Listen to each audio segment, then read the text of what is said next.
The secret of a firm believer is prayer. Hello.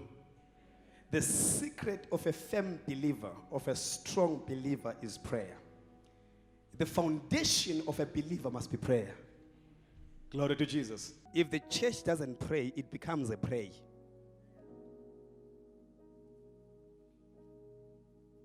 P-R-E-Y. A prey. You become a target. So if the church neglects prayer, you will see by the volume of people that are miserable. Many people are used to be prayed for. They don't love prayer. They don't pray for themselves.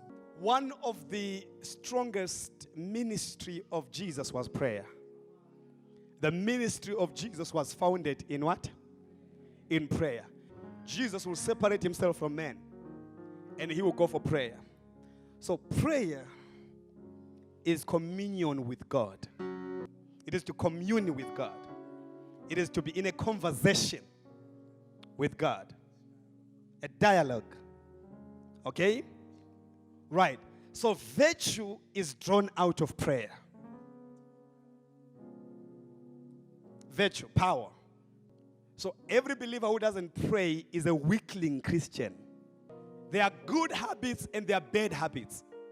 Prayer must be one of those good habits. And you develop in prayer. You grow in prayer. The more you pray, the more you grow. Is that right? And you cannot pray if you do not have a relationship. False teachers and prophets thrive on your prayerlessness. Any believer who does not know how to pray will not mature. Maturity is depicted from a life of prayer. It is from a life of prayer that we see believers maturing. And prayer is not what you always do, which is making noise. Prayer is talking to your Maker, your Father. If you pray in public and you don't pray in private, you are a hypocrite. Prayer is a personal thing because you have a personal relationship with God. It emanates from the point of a closet and it manifests in public. When you show up in public, people say, what is your secret? My secret is I pray in the closed doors and I do things in the open doors. I don't pray in the open doors and go do things behind the scenes. No. I close my door and I talk to my Maker. I communicate with my Father. I fellowship with my Father deep in the secret and I can stand before men.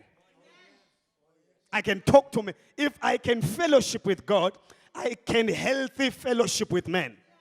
If I can dominate in my secret dominion, I can dominate the earth. But if you are defeated in your prayer life, you are defeated in your work life. So anybody who wants to be prayed for will become a target. Because if you don't pray, you must have a seed to replace it so that there can be a man who can pray for you. But if you pray, you will have a seed that is within you, which is Christ Jesus. Any relationship develops through conversations. Nature cannot withstand a prayerful person. Predicaments of this world cannot stand against a prayerful person. There is no one who can pray and live an ordinary life. May you operate in the supernatural. May the life of Jesus, which is supernatural, be imparted on you.